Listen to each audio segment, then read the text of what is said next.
सामने बाज़ नज़र आ रहा है ना, वहाँ से आना मना है, वहाँ से आगे नहीं आ सकते।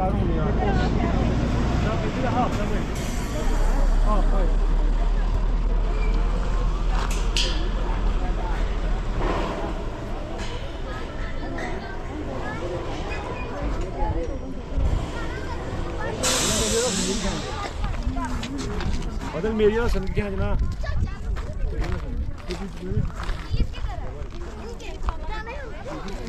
चारों तरफ फलकतों पहाड़ है।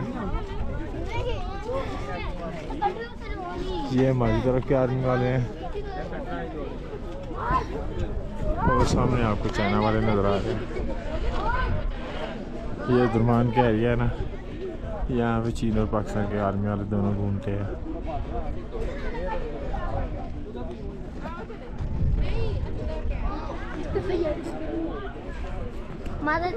चीन के आम शहरी भी आए हुए हैं।